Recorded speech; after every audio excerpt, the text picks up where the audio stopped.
ഈ നിരന്നിരിക്കുന്ന ആണുങ്ങളോട് പറയുകയാ, നീ മരിച്ചുപോയാൽ നീ നല്ലവനാണെന്ന് പറയേണ്ട രണ്ടാമത്തെ ആള് നാട്ടുകാരല്ല.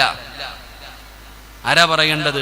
നിന്റെ കൂടെ കിടക്കുന്ന, നീ ചെലവിന് കൊടുക്കുന്ന, നീ മഹുറ് കൊടുത്ത് വിവാഹം കഴിച്ച നിന്റെ ഭാര്യ പറയണം നീ നല്ലവനാണെന്ന്. അള്ളാഹു നമുക്ക് ഈമാൻ തരുമാറാകട്ടെ. ഉറക്കെ പറ, അള്ളാഹു ഈമാൻ തരുമാറാകട്ടെ. പറയോ ഇവിടെ പറയോ? നിങ്ങള് ഈ ഇരിക്കണ ഭർത്താക്കന്മാരോട് ഞാൻ ചോദിക്കാം, നിങ്ങളുടെ ഭാര്യ പറയോ നീ നല്ലവനാണെന്ന്? പറയോ താത്താമാരെ?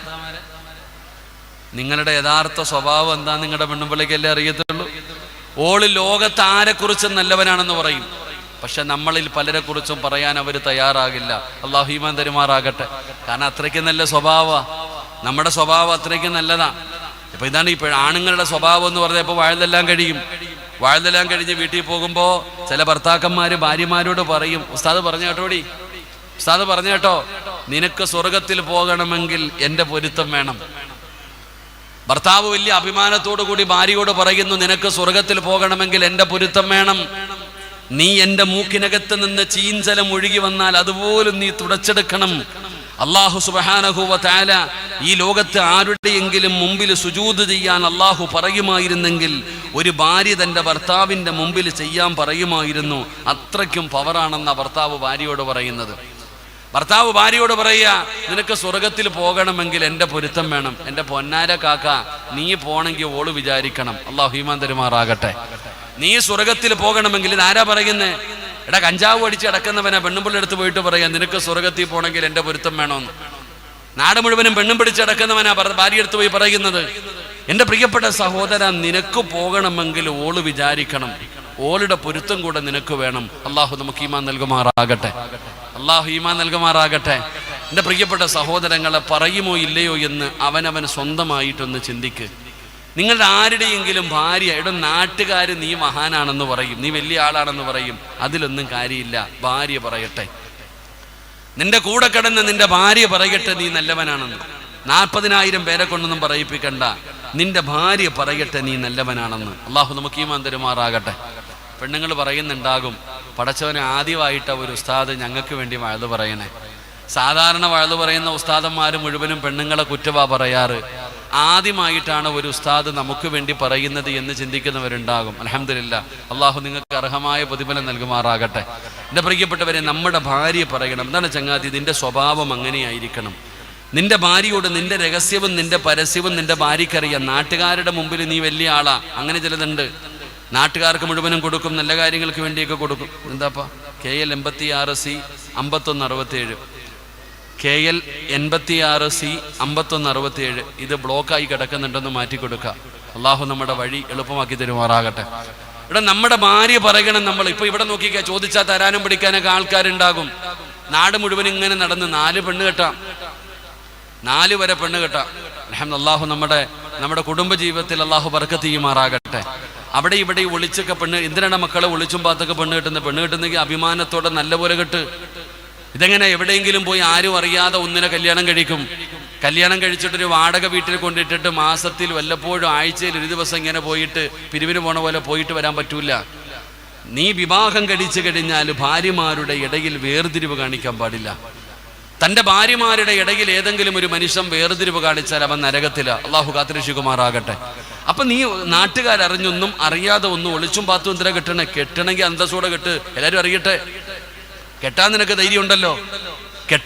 ധൈര്യമുണ്ടല്ലോ. അപ്പൊ പിന്നെ നാട്ടുകാർ മുഴുവനും അറിയാം, അന്തസ്സോടെ മഹല്ലുകാർ അറിഞ്ഞ് കല്യാണം കഴിക്ക്. എന്തിനാ ഒളിച്ചും പാത്തും നടക്കുന്നത്?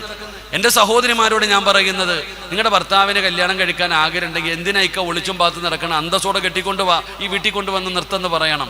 അള്ളാഹു നമ്മുടെ സഹോദരിമാർക്ക് ഈമാൻ നൽകുമാറാകട്ടെ. പറയോ?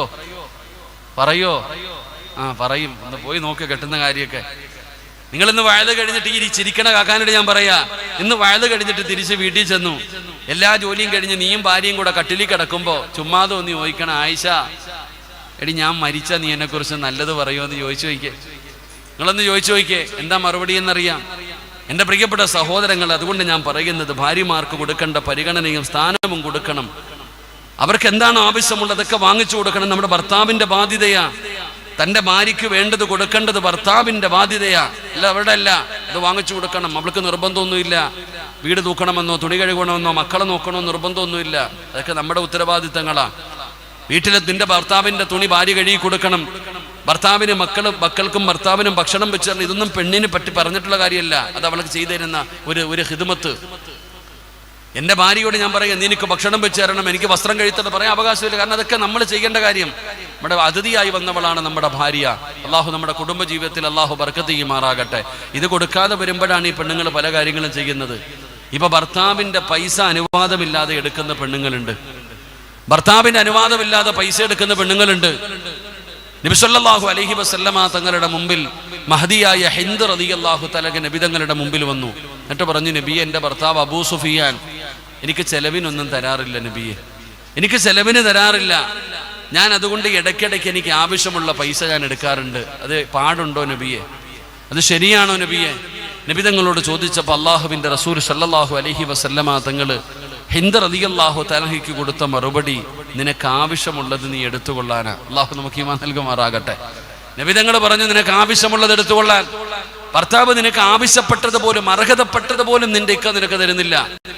നിനക്ക് ഭക്ഷണം വാങ്ങിച്ചു തരുന്നില്ല, നിനക്ക് വസ്ത്രം വാങ്ങിച്ചു തരുന്നില്ല, അല്ലെങ്കിൽ നിനക്ക് ആവശ്യപ്പെട്ട സാധനങ്ങൾ പോലും, ഒരു പെണ്ണിന് ആവശ്യമുള്ളത് പോലും മരുന്ന് വാങ്ങാൻ പൈസ തരുന്നില്ല. ഇങ്ങനെയുള്ള കാര്യങ്ങൾ ചെയ്യുന്നില്ല.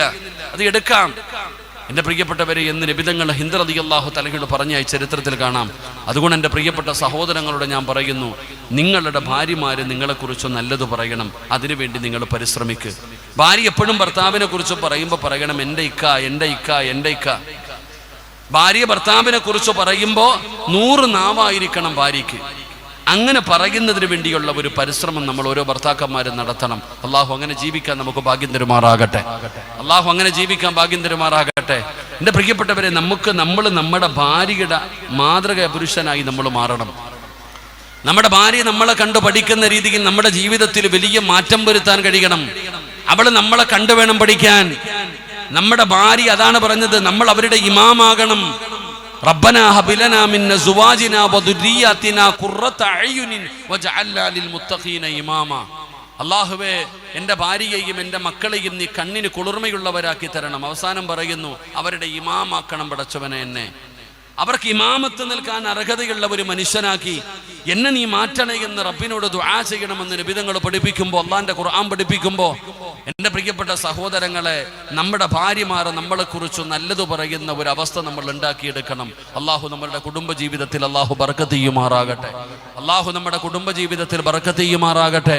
ഇത് പറയുമ്പോൾ എൻ്റെ പ്രിയപ്പെട്ട സഹോദരിമാർക്ക് വല്ലാത്ത സന്തോഷമാണ്. പടച്ചവനെ, പെങ്ങളെ, നീ നിന്റെ ഭർത്താവിനെ കുറിച്ച് നല്ലത് പറഞ്ഞാൽ, അല്ലാഹുവേ, നിന്റെ ഭർത്താവ് നല്ലവനാണ്, നല്ലവനാണ്, നല്ലവനാണ്, സ്വർഗം കൊടുക്കണേ അല്ലോ എന്ന് നീ നാളെ പടച്ച റബ്ബിന്റെ മുമ്പിൽ നിന്റെ ഭർത്താവിന് വേണ്ടി സാക്ഷി നിന്ന പെങ്ങളെ, സ്വർഗമുണ്ട് മോനെ. എൻ്റെ പ്രിയപ്പെട്ട സഹോദരാ, സ്വർഗമുണ്ട് പെങ്ങളെ. ഇനി നിന്റെ കാര്യം എന്താ പെങ്ങളെ? പെങ്ങളെ, നിനക്കും സ്വർഗം വേണമല്ലോ, നിനക്കും സ്വർഗം വേണമല്ലോ. നിനക്ക് സ്വർഗം കിട്ടണമെങ്കിൽ എന്ത് ചെയ്യണമെന്നറിയുമോ? ആരാണ് നിന്നെ കുറിച്ച് നല്ലത് പറയേണ്ടതെന്നറിയോ? മഹാനായ ആദരവായ പ്രവാചകൻ നബി മുഹമ്മദ് മുസ്തഫ സല്ലല്ലാഹു അലൈഹി വസല്ലമ തങ്ങൾ ബനൂ മുസ്തലഖ് യുദ്ധം കഴിഞ്ഞ് നബി തങ്ങളും സ്വഹാബത്തും വരികയാണ്. ആ യുദ്ധത്തിന്റെ പ്രത്യേകത എന്തെന്നറിയോ? അല്ലാഹുവിന്റെ പ്രവാചകൻ സല്ലല്ലാഹു അലൈഹി വസല്ലമ തങ്ങളുടെ കൂടെ തന്റെ പ്രിയപ്പെട്ട ഭാര്യയായ മഹദിയായ ആയിഷ ബീബി റളിയല്ലാഹു തആല അൻഹാ അല്ലാഹുവിന്റെ പ്രവാചകന്റെ കൂടെ ആ യുദ്ധത്തിന് പോയിരുന്നു. പടച്ചവരെ, സഹായത്തിന് വേണ്ടി ആയിഷ ബീബി കടന്നു പോയിരുന്നു. അതാ യുദ്ധം കഴിഞ്ഞ് നബി തങ്ങളും സ്വഹാബത്തും മടങ്ങി വരുമ്പോ ഒരുപാട് ദൂരയാത്രയാണ്. പടച്ചവനെ, മലമൂത്ര വിസർജനം നടത്തണമല്ലോ.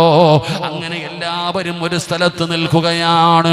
അങ്ങനെ അല്ലാഹുവിന്റെ പ്രവാചകൻ ആണുങ്ങൾ സ്വഹാബത്ത് മുഴുവനും പിടിച്ചു നിർത്തി. ആയിഷ ബീബി റളിയല്ലാഹു തആല അൻഹ ഇറങ്ങിപ്പോയി. തന്റെ ആവശ്യ പൂർത്തീകരണത്തിന് വേണ്ടി ആയിഷ ബീബി റളിയല്ലാഹു തആല അൻഹ കടന്നുപോയി. തന്റെ ആവശ്യം പൂർത്തീകരിച്ചു കഴിഞ്ഞോ ആയിഷ ബീബി റളിയല്ലാഹു തആല അൻഹ തിരിച്ചു വന്ന വാഹനത്തിലേക്ക് കയറുകയാണ്. എല്ലാവരും കണ്ടടോ, തന്റെ ഒട്ടകക്കട്ടിലിന്റെ മുകളിലേക്ക് ആയിഷ ബീബി റളിയല്ലാഹു തആല അൻഹ കയറുന്നത് നബി തങ്ങൾ കണ്ടു, സ്വഹാബത്തിലെ പലരും കണ്ടു. ആയിഷ ബീബി കയറിയെന്ന് ഉറപ്പായപ്പോ അല്ലാഹുവിന്റെ റസൂൽ പറഞ്ഞു, പോ സഹാബാ. സഹാബത്ത് മുഴുവനും അവരവരുടെ ആവശ്യങ്ങൾക്ക് വേണ്ടി കടന്നുപോയി. പലരും തിരിച്ചു വരാൻ തുടങ്ങി.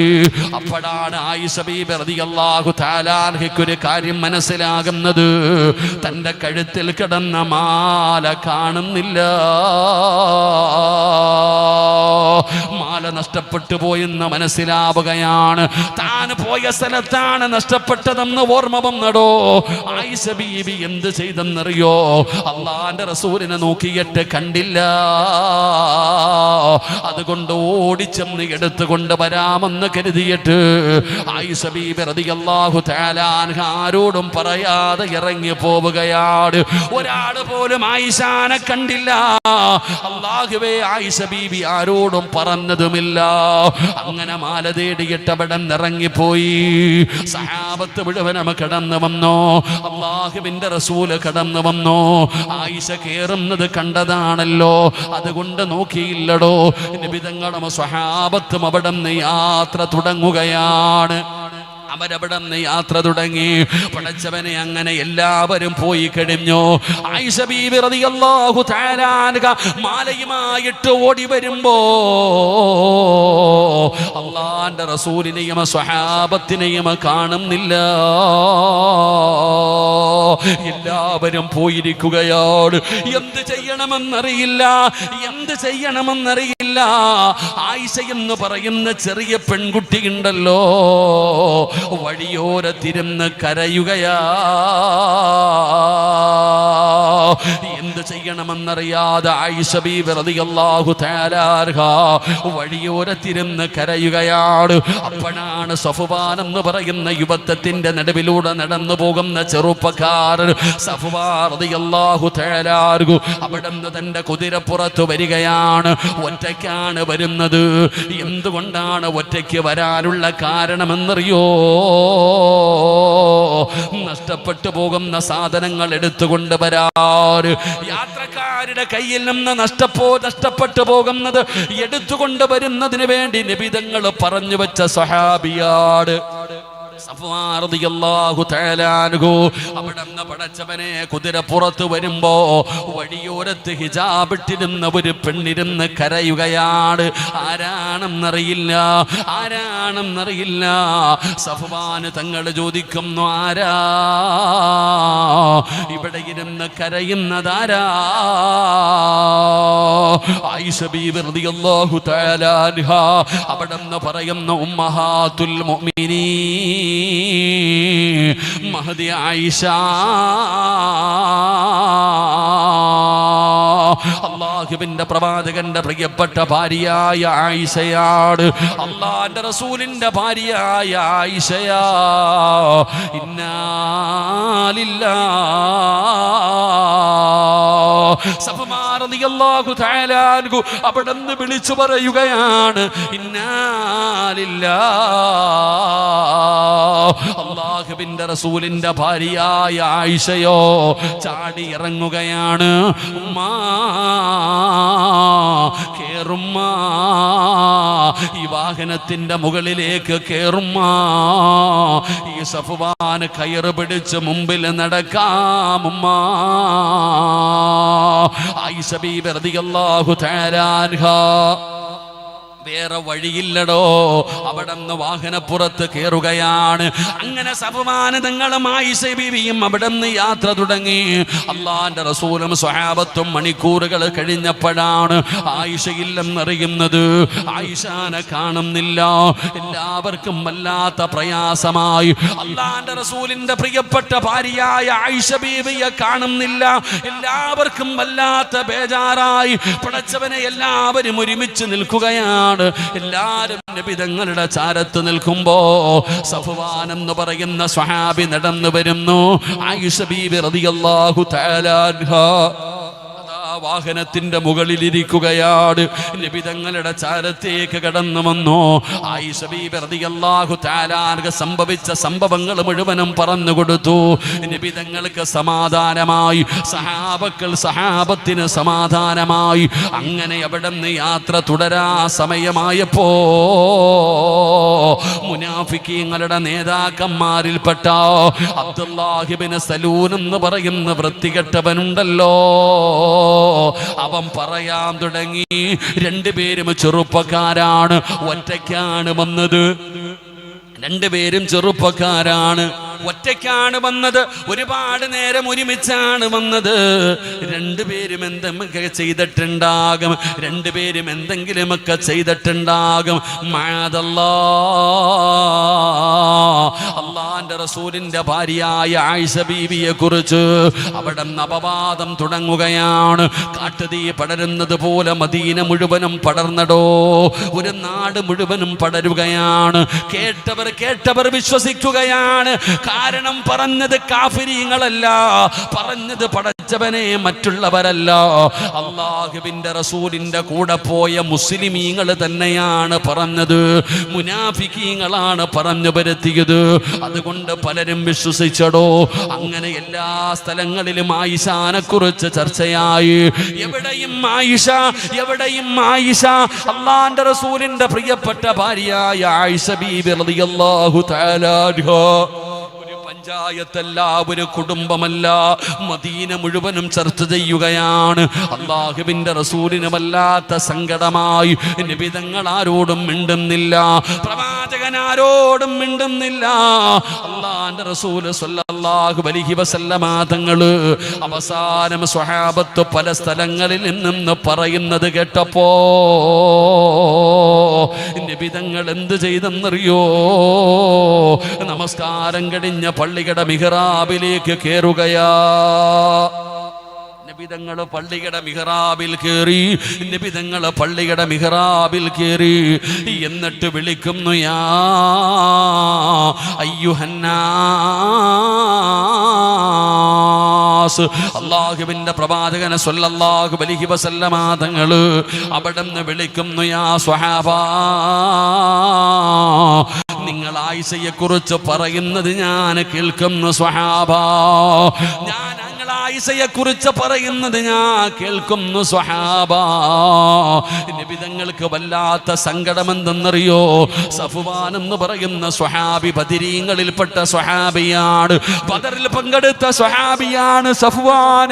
ആ സഫ്വാൻ റളിയല്ലാഹു തആല അൻഹു ആയിഷ ബീവിയുമായി 8 മണിക്കൂറുകൾ ഒറ്റയ്ക്കാണ് സഞ്ചരിച്ചു വന്നത്. എന്തു പറ്റി എന്ന് പോലും ചോദിച്ചില്ല. ഉമ്മാന് എന്ത് സംഭവിച്ചതാണെന്ന് പോലും ആ ചെറുപ്പക്കാരൻ ചോദിച്ചില്ല. ആ സഫ്വാനിനെ കുറിച്ചാണ് പറയുന്നത്. അല്ലാഹുവിന്റെ റസൂലിന്റെ ഭാര്യയെ കുറിച്ച് ഒരു നാട് മുഴുവനും ചർച്ച ചെയ്യപ്പെട്ടപ്പോ നബി തങ്ങളുടെ മറുപടി എന്തെന്നറിയുമോ പെങ്ങളെ? അള്ളാന്റെ റസൂലിന്റെ മറുപടി എന്താ? പള്ളിയുടെ മിമ്പറിൽ കയറി നിന്നിട്ട് അള്ളാന്റെ റസൂല് വിളിക്കുന്നു, യാ അയ്യുഹന്നാസ്, അല്ലയോ ജനങ്ങളെ, നിങ്ങളൊക്കെ എന്തു പറഞ്ഞാല്, എൻ്റെ ആയിഷാനെ കുറിച്ച് നിങ്ങളൊക്കെ എന്തു പറഞ്ഞാല് എനിക്കെൻ്റെ ആയിഷയെ അറിയാ, ഞാൻ വിശ്വസിക്കില്ല സഹാബാ. ലാകിൻ വല്ലാഹി മാ അലിംതു അലാ അഹ്ലി ഇല്ലാ ഖൈറാ. നബി തങ്ങളുടെ മറുപടിയാണ്, അല്ലാഹുവിന്റെ റസൂലിന്റെ മറുപടിയാണ്. അവിടെ നിന്ന് പറയുന്നു, ലാകിൻ വല്ലാഹി മാ അലിംതു അലാ അഹ്ലി ഇല്ലാ ഖൈറാ. സ്വഹാബത്തെ, അവൾ ഇന്നലെ വരെ എൻ്റെ കൂടെ ജീവിച്ചവളാണ്, എൻ്റെ ആയിഷ എൻ്റെ കൂടെ കഴിഞ്ഞവളാണ്, ഇന്നലെ വരെ എൻ്റെ കൂടെ നടന്നവളാണ്. ഞാൻ കണ്ടിട്ടില്ലടോ അലിംതു അലാ അഹ്ലി ഇല്ലാ ഖൈറാ. എന്റെ ആയിഷ കള്ളത്തരങ്ങൾ കാണിക്കുന്നത്, എന്റെ ആയിഷ എന്തെങ്കിലും തെറ്റ് ചെയ്യുന്നത് നല്ലതല്ലാതെ ഒന്നും ഞാൻ കണ്ടിട്ടില്ല. നല്ലതല്ലാതെ എന്റെ ആയിഷയുടെ ഭാഗത്ത് നിന്ന് ഒന്നും ഞാൻ കണ്ടിട്ടില്ല. എന്റെ ആയിഷ നല്ലവളാണ്, എന്റെ ആയിഷ നല്ലവളാണ്. ഒരു നാട് മുഴുവനും തെറ്റുകാരിയാണെന്ന് പറഞ്ഞപ്പോ ഭർത്താവ് പറയുന്നു, ഇല്ല ഇല്ല ഇല്ല, അല്ലാഹുവിനെ കൊണ്ട് തന്നെയാണ് സത്യം, എന്റെ ഭാര്യ എനിക്ക് വിശ്വാസമാണ്, അവള് നല്ലവളാണെന്ന് നബി മുഹമ്മദ് മുസ്തഫ സല്ലല്ലാഹു അലൈഹി വസല്ലമ തങ്ങൾ പഠിപ്പിക്കുമ്പോ പടച്ച റബ്ബേ, വഅദ കേൾക്കാമെന്ന ഫർദിയും ഹിജാബും ധരിച്ച ഉമ്മമാരെ, സഹോദരിമാരെ, നിങ്ങൾക്ക് തോന്നുന്നുണ്ടോ നിങ്ങളെക്കുറിച്ച് നിങ്ങളുടെ ഭർത്താക്കന്മാരെങ്ങനെ പറയുമെന്ന്?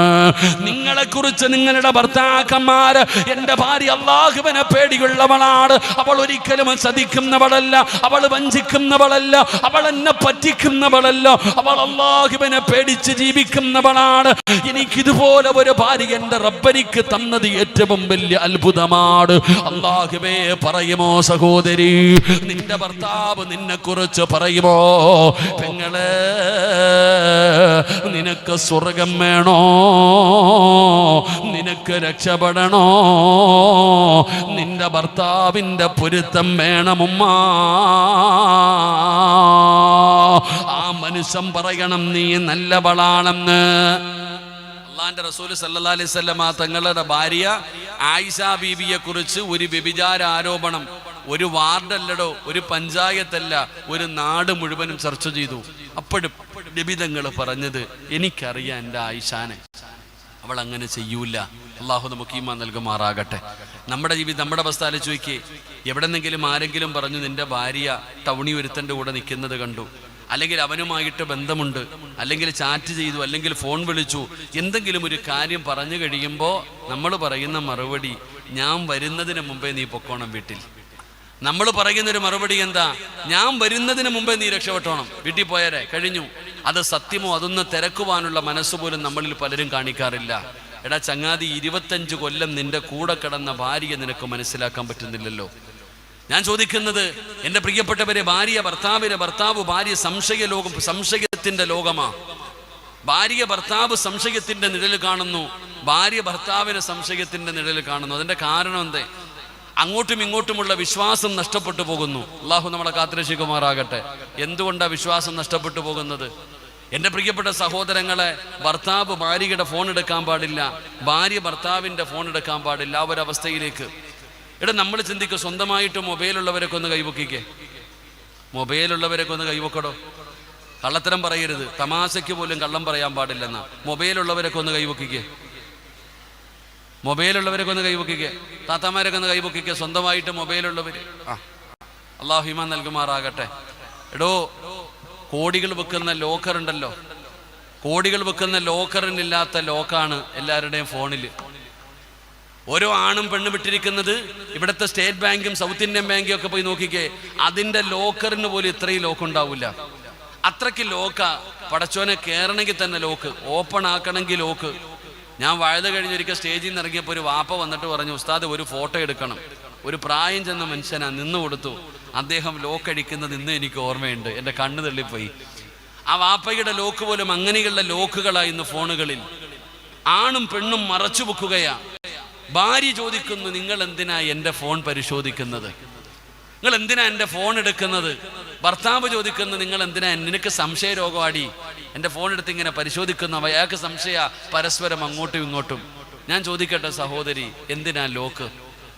മറച്ചു വെക്കാനുള്ളത് കൊണ്ടല്ലേ ലോക്ക്? മറച്ചു വെക്കാൻ എന്തെങ്കിലും ഉള്ളത് കൊണ്ടല്ലേ? ധൈര്യമായിട്ട് നിന്റെ വീട്ടിൽ കൊണ്ടുപോയിട്ട് ഹാളിൽ ഇങ്ങനെ വെക്കാൻ ധൈര്യം ഉണ്ടോ കാക്ക? ഈ വലിയ കൊലകൊമ്പനല്ലേ? ലോക്കിടാതെ വീടിന്റെ മുമ്പിൽ കൊണ്ടുപോയിട്ട് ഭക്ഷണം കഴിക്കുന്ന ഹാളിന്റെ മുകളിൽ കൊണ്ടുപോയി ആർക്ക് വേണമെങ്കിലും ഇത് എടുത്തു നോക്കാൻ പറ്റുന്ന രീതിയിൽ ഇത് കൊണ്ടുപോയിട്ട് വെക്കാൻ ധൈര്യമുണ്ടോ?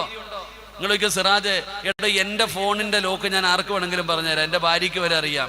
എൻ്റെ ഫോണിന്റെ ലോക്കും എൻ്റെ ഭാര്യയുടെ ഫോണിന്റെ ലോക്കും ഒന്ന് തന്നെയാണ്. അള്ളാഹു ഞങ്ങളുടെ ജീവിതത്തിൽ ബർക്കത്ത് ചെയ്യുമാറാകട്ടെ. ആമീൻ പറയടോ. അള്ളാഹു ബറക്കത്ത് ചെയ്യുമാറാകട്ടെ. ഇന്നെൻ്റെ ഭാര്യയുടെ ബർത്ത്ഡേയാ. ഇന്നെൻ്റെ ഭാര്യയുടെ ബർത്ത്ഡേ. അവൾ എൻ്റെ അടുത്ത് ഇന്നലെ ചോദിച്ചു നാളത്തെ ദിവസത്തിൻ്റെ പ്രത്യേകത എന്താണെന്ന്. ഇന്നെൻ്റെ ഭാര്യയുടെ ബർത്ത്ഡേ. അള്ളാഹു ആ പാവത്തിന് ആഫിയത്തുള്ള ദീർഘായുസ് കൊടുക്കുമാറാകട്ടെ. ഒരാമീൻ പറയടോ. അള്ളാഹു അവൾക്ക് ആഫിയത്തുള്ള ദീർഘായുസ് കൊടുക്കുമാറാകട്ടെ.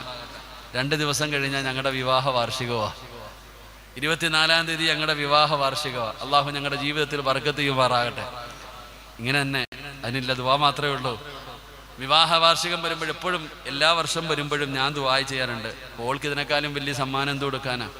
ബർത്ത്ഡേക്ക് കേക്ക് മേടിച്ച് ഞാൻ എൻ്റെ ജീവിതത്തിൽ ഇതുവരെ കേക്ക് മേടിച്ചിട്ടില്ല. എൻ്റെ മകൻ എൻ്റെ സിനാൻ നഈമിൻ്റെ ബർത്ത്ഡേ വന്നപ്പം ചോദിച്ചു, വാപ്പ ഒരു കേക്ക് മേടിക്കുമോ, വേറെ പണി വല്ലതും ഉണ്ടെന്ന് നോക്കടാന്ന്. മോൻ തന്നെ പറയുന്നുണ്ട്, വെറുതെ എന്തിനാടോ ആ കേക്ക് മേടിച്ച് പൈസ കളയണത്?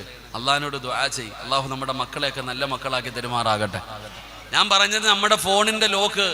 അപ്പം നമ്മൾ പറയുന്ന ഒരു കാരണം ഉസ്താദ് കുട്ടികളെടുത്ത് ഗെയിം കളിക്കാതിരിക്കാനാ.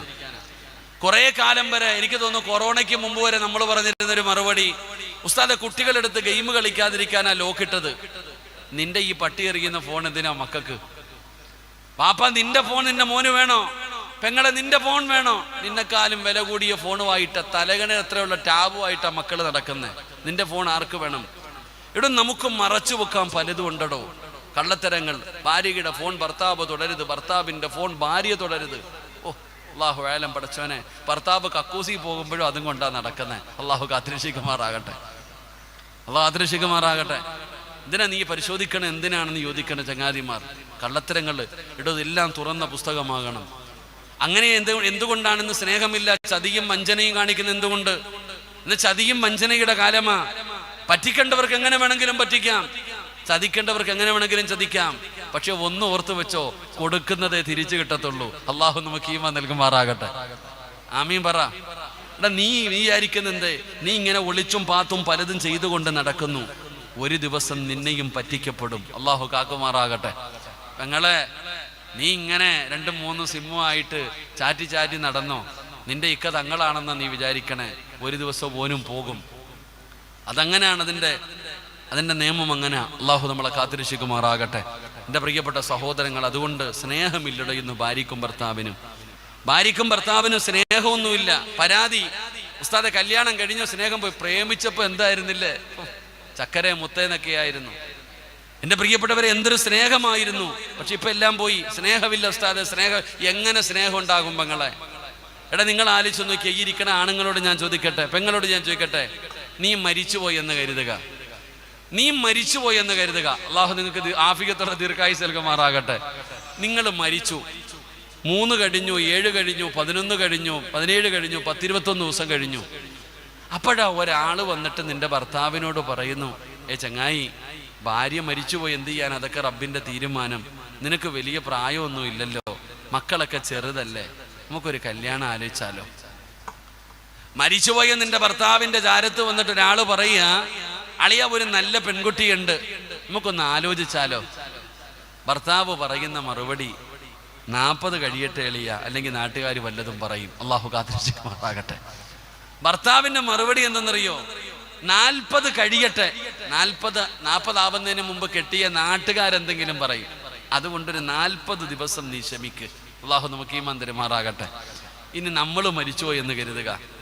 നമ്മൾ മരണപ്പെട്ട് കഴിഞ്ഞാൽ ഒരു പെണ്ണ് 4 മാസവും 10 ദിവസവും ഇദ്ദയിരിക്കണം. ആരാ ഇരിക്കട്ടെ എന്ന് പറഞ്ഞേ? ഈ 4 മാസവും 10 ദിവസവും ഇദ്ദയിരിക്കുന്നത് വല്ല പ്രായമുള്ള ഉമ്മമാര് വല്ല ഇരുന്ന് 40 കഴിയുന്നത് വരെ തട്ടിയും മുട്ടിയിട്ട് ആദ്യം റൂമിന് പുറത്ത് ചാടും, പിന്നെ അടുക്കളയിൽ കയറും, പിന്നെ ഹാളിൽ കയറും, പിന്നെ സിറ്റ് ഔട്ടിലായി, പിന്നെ പുറത്തായി. ഇദ്ദയൊക്കെ ആരാ? അള്ളാഹു കാത്തിരക്ഷിക്കുമാറാകട്ടെ. സ്നേഹമില്ലടോ അങ്ങോട്ടും ഇങ്ങോട്ടും. ഞാൻ പറയുന്നത് പരസ്പരം സ്നേഹമില്ല, വിശ്വാസമില്ല. എന്തുകൊണ്ട് സംഭവിച്ചു അത്? പരസ്പരം സ്നേഹവും മനസ്സു തുറന്ന് സ്നേഹിക്കാൻ കഴിയണം, മനസ്സു തുറന്ന് പരസ്പരം പങ്കുവെക്കാൻ കഴിയണം. അതാണ് ഭാര്യയും ഭർത്താവും. അള്ളാഹു സന്തോഷമുള്ള ജീവിതം നൽകുമാറാകട്ടെ. അള്ളാഹു നമുക്ക് സന്തോഷമുള്ള ജീവിതം നൽകുമാറാകട്ടെ. പലരും ചോദിക്കും, ഉസ്താദെ വലിയ സമാധാനമില്ല ഉസ്താദെ, സന്തോഷമില്ല ഉസ്താദെ. എൻ്റെ പ്രിയപ്പെട്ട സഹോദരങ്ങളെ, സമാധാനമുള്ള ഒരു ജീവിതം വേണോ? സമാധാനമുള്ള ഒരു ജീവിതം വേണോ? ഇന്ന് സമാധാനമില്ലടോ. ഈ വാഴ കേൾക്കാൻ വന്നിരിക്കുന്ന പണക്കാരനാണ്, സമ്പത്തുണ്ട്, കാറുണ്ട്, വീടുണ്ട്, അള്ളാഹു എല്ലാം കൊടുത്തിട്ടുണ്ട്. ആ മനുഷ്യൻ പറയുകയാ, ഉസ്താദേ മരിക്കണമെന്ന് തോന്നുകയാണ്, സമാധാനമില്ല, സന്തോഷമില്ല. പെങ്ങളെ, സ്വർണം ആവശ്യത്തിനുണ്ട്, ഫർദയുണ്ട്, കാറുണ്ട്, വീടുണ്ട്, മക്കളുണ്ട്, ഭർത്താവുണ്ട്, ആരോഗ്യമുണ്ട്. അല്ലാഹ് എനിക്കെല്ലാം തന്നു പെങ്ങള്, അള്ളാഹു നിനക്കെല്ലാം തന്നിട്ടും നീ പറയുന്നു, ഉസ്താദ് എന്റെ പുതിയ പള മാത്രം നേരെയായില്ലല്ലോ. മക്കളെ ഓർത്തിട്ടാ ഉസ്താദ്, ഇല്ലെങ്കിൽ എന്നേ ഞാൻ പോയേന്. ഞാൻ മരിക്കാൻ പലപ്പോഴും തീരുമാനിച്ചതാണ്, ആഖിറം നഷ്ടപ്പെട്ടു പോകുമെന്നുള്ള പേടി കൊണ്ടാണ് ഞാൻ ചെയ്യാത്തത്. എന്തുകൊണ്ടാണ് നമ്മുടെ ജീവിതത്തിൽ ഇങ്ങനെ സംഭവിച്ചത്? അല്ലാഹുവേ, പരിശുദ്ധമായ ഖുർആനിൽ അല്ലാഹു സുബ്ഹാനഹു വ തആല പറയുകയാ, വിവാഹം കഴിച്ച അല്ലാഹു അവർക്ക് സമാധാനം കൊടുക്കുമെന്ന് അല്ലാഹുവിന്റെ വിശുദ്ധ ഖുർആൻ. അല്ലാഹു വിശുദ്ധമായ ഖുർആനിൽ അല്ലാഹു പറയുകയാ, അല്ലാഹു ഖുർആനിലൂടെ പറഞ്ഞ കാര്യമാണ്. നിങ്ങൾ വിവാഹം കഴിക്കണേ, വിവാഹം കഴിച്ചാൽ അല്ലാഹു അവർക്ക് സമാധാനമുള്ള ജീവിതം കൊടുക്കും, അവർക്ക് സമാധാനം കൊടുക്കുമെന്ന് അല്ലാഹുവിന്റെ ഖുർആൻ പറയുമ്പോ നിനക്ക് സമാധാനമില്ലാത്തതിന്റെ കാരണം എന്താ? സമാധാനമില്ല. ഭാര്യയും ഭർത്താവും കീരിയും പാമ്പിനെ പോലെ കടിച്ചു കീറുകയാണ്. സ്നേഹമില്ലടോ, സ്നേഹമില്ലടോ. പടച്ചവനെ അങ്ങോട്ടും ഇങ്ങോട്ടും വിട്ടുവീഴ്ച ചെയ്യാ തയ്യാറാകുന്നില്ല. ചതിയാണ്, വഞ്ചനയാണ്, ചതിയാണ്, വഞ്ചനയാണ്. എന്റെ പ്രിയപ്പെട്ട സഹോദരാ, സഹോദരി, എന്തിനാ മോളെ അല്ലാഹു തന്ന ജീവിതം ഇങ്ങനെ മെഴുകുതിരി ഉരുക്കുന്നത് പോലെ ഉരുക്കി ഉരുക്കി കളയുന്നത്? എന്തിനാ ചതി കാണിക്കുന്നത്? ചതിക്കുന്നവരെങ്ങനെയാ നാളെ പരലോകത്ത് വരുന്നതെന്നറിയോ? അല്ലാഹുവിന്റെ റസൂല് പറയുകയാ, ഭർത്താവിനെ വഞ്ചിക്കുന്ന ഭാര്യമാരെ, ഭാര്യമാരെ വഞ്ചിക്കുന്ന ഭർത്താക്കന്മാരെ,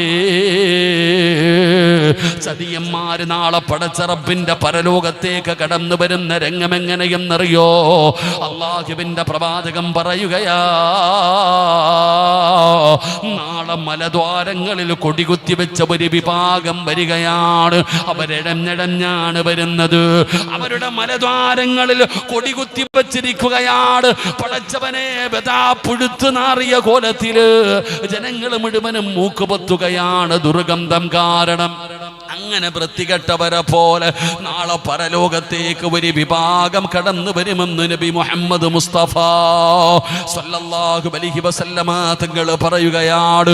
മലദ്വാരങ്ങളിൽ കൊടികുത്തി വെച്ചിട്ട് നടക്കാൻ കഴിയാതെ ഇഴഞ്ഞിഴഞ്ഞു വരുന്ന വിഭാഗം ആരാ നബിയേ? ആരാ നബിയേ? സ്വഹാബാ, അവര് ചതിയന്മാരാ സ്വഹാബാ. അതുകൊണ്ട് പെങ്ങള്, പരസ്പരം വിശ്വാസമുണ്ടാകണം പെങ്ങള്. ചെറുപ്പക്കാരാ, സ്നേഹമുണ്ടാകണം മോനെ. നിനക്കതിന്റെ പ്രതിഫലം അറിയാഞ്ഞിട്ടാ അല്ലാഹുവിന്റെ പ്രവാചകന് സ്വല്ലല്ലാഹു അലൈഹി വസല്ലമ തങ്ങൾ പറയുകയാ, ഇന്ന് വഅദ് കഴിഞ്ഞ് വിടന്ന് തിരിച്ചു നീങ്ങി നിന്റെ ഭാര്യയും കൂടെ വീട്ടിലേക്ക് പോവുകയാ. നടന്ന് നടന്ന് ആരാരുമില്ലാതെ വീടിന്റെ ഇടവഴിയിലെത്തി. നിന്റെ കൂടെ നീയും ഭാര്യയും മാത്രമേ ഉള്ളൂ, കൂടെ വേറെ ഒരാളുമില്ല. അങ്ങനെ ഭാര്യയും ഭർത്താവും വീടിന്റെ ഇടവഴിയിലേക്ക് കടന്നു ചെന്നു. ആ സമയത്ത് ഒരു ഭർത്താവ് തന്റെ ഭാര്യയുടെ കയ്യിലൊന്ന് പിടിച്ച,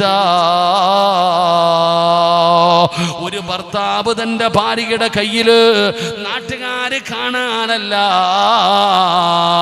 റോഡിലൂടെ ബൈക്കിന്റെ പുറകില് ഭാര്യയെ വെച്ച് കൊണ്ടുപോകുന്ന ചെറുപ്പക്കാര് നടു റോഡിലൂടെ പോകുമ്പോഴും കെട്ടിപ്പിടിച്ചിരിക്കുകയാണ്. അഭിനയമാടോ, അഭിനയമാടോ, ഷോയാടോ?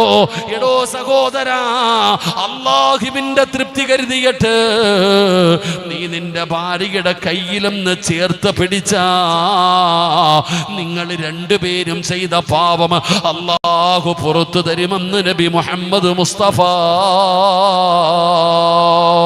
സല്ലല്ലാഹു അലൈഹി വസല്ലമ തങ്ങൾ പറയുകയാ.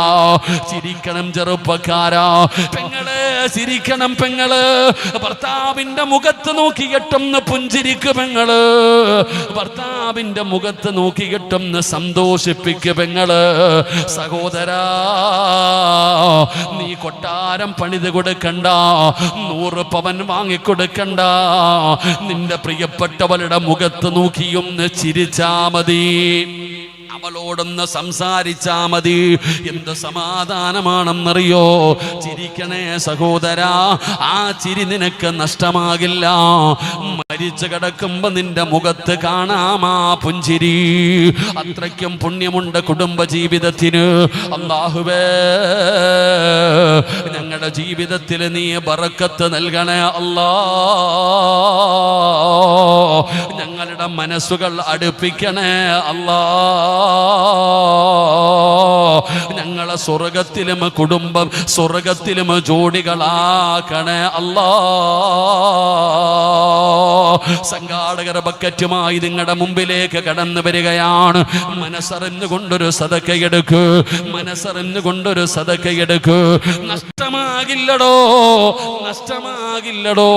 നിങ്ങളുടെ ഒരാളുടെയും 5 നയാ പൈസ വെറുതെ അല്ലാഹുവിന് കൊടുക്കണ്ട.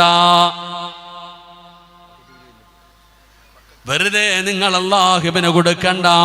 അല്ലാഹുവേ കൊടുത്ത പ്രതിഫലം നിനക്കൊക്കെയാണ്.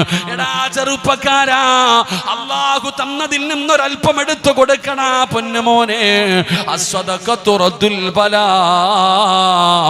സദഖ വിപത്തുകളെ തട്ടിമാറ്റുമെന്നാണ്, സദഖ വിപത്തുകളെ തട്ടിമാറ്റുമെന്നാണ്. സദഖയ്ക്ക് പവറുണ്ടടോ, സദഖയ്ക്ക് പവറുണ്ടടോ.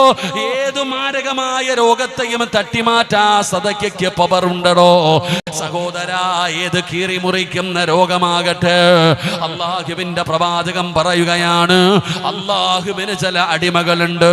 പെങ്ങളെ ഉസ്താദേ, ഏത് മരുന്ന് കഴിച്ചിട്ടും എന്റെ വേദന മാറുന്നില്ല, രോഗം മാറുന്നില്ല. സങ്കടം പറയുന്ന ഉമ്മ, രോഗം മാറണോ ഉമ്മ? വേദന മാറണോ പെങ്ങളെ? അല്ലാഹുവിന്റെ റസൂൽ പറയുകയാണ്, അല്ലാഹുവിന് ചില അടിമകളുണ്ട്, അല്ലാഹുവിന് ചില അടിമകളുണ്ട്. ആ അടിമകൾക്ക് രോഗം വന്നാ അവര് സദഖ കൊടുത്ത് ചികിത്സിക്കുമെന്ന് ആദരവായ പ്രവാചകൻ നബി മുഹമ്മദ് മുസ്തഫ സല്ലല്ലാഹു അലൈഹി വസല്ലമ തങ്ങൾ പറയുകയാണ്, അവർക്ക് രോഗം വന്നാ അവര് സദഖ കൊടുക്കുമടോ, സദഖ കൊടുത്ത് ചികിത്സിക്കുമടോ. അതാ പള്ളിക്ക് കൊടുക്കുന്നത്, അതാണ് കോളേജുകൾക്ക് കൊടുക്കുന്നത്, അതാണ് മദ്രസകൾക്ക് കൊടുക്കുന്നത്. സദഖ കൊടുത്തിട്ട് ദുആ ചെയ്യാൻ പറയുന്നത് രോഗം ശിഫയാക്കാനുള്ള മരുന്നാ. ചെറുപ്പക്കാരാ, മനസ്സറിഞ്ഞ് കൊടുക്കുമോനെ. ക്യാൻസർ പനി പടരുന്നത് പോലെ പടരുന്ന കാലമാണ്. പടച്ചവരെ, ഒരടയാളവുമില്ലടോ. ഇന്ന് ഞാൻ ട്രെയിനിൽ വരുമ്പോ കാസർഗോഡുകാരനായ പടച്ചവനെ ഒരു കൂട്ടുകാരൻ, അല്ലാഹുവേ ആ സഹോദരന് നീ ശിഫ കൊടുക്കണേ അല്ലാ. പടച്ചവനെ, കാസർഗോഡ് നെല്ലിക്കുന്നുള്ള എൻ്റെ ഒരു പ്രിയപ്പെട്ട സുഹൃത്ത് കോഴിക്കോട് നിന്ന് കയറിയതാണ്. പടച്ചവനെ, ഞാൻ നോക്കുമ്പോ ഒരു സഹോദരൻ സൈഡിൽ കിടക്കുന്നുണ്ട്, തലയിൽ മുടിയില്ല, മാസ്ക് വെച്ചിട്ടുണ്ട്. എനിക്ക് മനസ്സിലായി, അല്ലാഹുവേ പടച്ചവനെ, സംസാരിച്ചപ്പോ പെങ്ങളെ 4 ലക്ഷം രൂപയുടെ ഇഞ്ചക്ഷൻ എടുത്തിട്ടാ വരുന്നത്. ഉസ്താദേ, 4 ലക്ഷം രൂപ ഒരു ഇഞ്ചക്ഷന്, പടച്ചവനെ എന്ന് ചിന്തിച്ചു നോക്കടോ. ലക്ഷങ്ങൾ പോകുന്ന വഴിയറിയില്ല. അല്ലാഹുവേ, ഈ മജ്ലിസിന്റെ ബറക്കത്ത് കൊണ്ട് ശിഫ കൊടുക്കണേ അല്ലാ. ചെറുപ്പക്കാരാ, കളിച്ചും ചിരിയും തമാശയുമായി നടക്കുകയാ. പടച്ചവനെ, തലവേദനയാണ് ഒരു ചെറുപ്പക്കാരന്. പടച്ചവനെ, ഒരു പൊന്നുമോന് തലവേദനയാണ്. ഹോസ്പിറ്റലിൽ കൊണ്ടുപോയി ടെസ്റ്റ് ചെയ്തപ്പോ, സ്കാൻ ചെയ്തപ്പോ ഡോക്ടർമാർക്കൊരു സംശയമാണ്. പടച്ചവനെ, 10 ദിവസം കഴിഞ്ഞ് വീണ്ടും വരാ പറഞ്ഞു വിട്ടിരിക്കുകയാ. റഹീമായ അല്ലാ, ഈ മജ്ലിസിന്റെ ബറക്കത്ത് കൊണ്ട് ശിഫ കൊടുക്കണേ അല്ലാ. ഈ മാസം മാസം 30-ാം തീയതി അവന് 18 വയസ്സ് തികയുകയാ. ബർത്ത്ഡേ ആഘോഷിക്കാൻ കാത്തിരുന്നവനാ സഹോദരാ. ഇത്രയേ മനുഷ്യന്റെ കാര്യമുള്ളൂ. പടച്ചവനെ, നിമിഷം നേരം മതി ട്യൂമർ വരാൻ, ക്യാൻസർ വരാൻ, എന്തെല്ലാം മാരക രോഗങ്ങളാണ്. പടച്ചവനെ, കിഡ്നി മാറ്റി വെക്കാൻ മുസ്തഫ എന്ന് പറയുന്ന പയ്യന്നൂരുകാരൻ നാടിന്റെ പരിസരമാണ്. അല്ലാഹുവേ, എറണാകുളം ലക്ഷർ ഹോസ്പിറ്റലിൽ വെച്ച് പരിചയമാണ്. 2 കിഡ്നിയും മാറ്റിവെച്ച സഹോദരൻ, അദ്ദേഹത്തിന്റെ പിതാവ് ഇവിടെ എവിടെയോ ഇരിക്കുന്നുണ്ട്. അല്ലാഹുവേ, ലക്ഷങ്ങൾ ചെലവഴിച്ച് മാറ്റിവെച്ച മനുഷ്യനാണ്. ശിവ കൊടുക്കണേ അല്ലാ, ആഫിയത്തുള്ള ദീർഘായുസ് കൊടുക്കണേ അല്ലാ. അദ്ദേഹത്തിന്റെ ഭാര്യ സന്താനങ്ങൾ അനുഗ്രഹിക്കണേ അല്ലാ. മാരകമായ രോഗങ്ങൾ കൂട്ടിവെച്ചിരിക്കുന്നതൊന്നും മതിയാകില്ല ചെറുപ്പക്കാരാ. പെങ്ങളെ, വീടും പറമ്പും സ്വർണവും പോയാലും അത് മുഴുവനും വിറ്റാലും മാറാത്ത രോഗങ്ങൾ. അല്ലാഹുവേ, ശിഫ നൽകണേ അല്ലാ. ആരെല്ലാം മനസ്സറിഞ്ഞുകൊണ്ടൊരു സദക്ക കൊടുക്കുന്നുണ്ടോ നാഥാ, അറുത്തു മുറിക്കുന്ന രോഗങ്ങളെ തൊട്ട് കാക്കണേ അല്ലാ.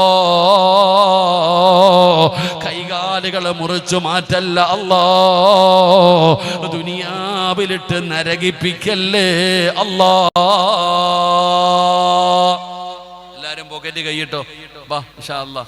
ഞാൻ നമ്മുടെ അവന്റെ പേരെന്തായിരുന്നു? നമ്മള് മിസ്ബാ, എന്താ പേര്? കാസർഗോഡ് റെയിൽവേ സ്റ്റേഷനിൽ വെച്ച് ഉസ്താദ് കണ്ടതാ. ആ 4 ലക്ഷം രൂപ എങ്ങാണ്ട് ഒരു ഇഞ്ചക്ഷന്. അള്ളാഹു ശുഭ കൊടുക്കുമാറാകട്ടെ. ഇത്രയൊക്കെ ഉള്ളൂ.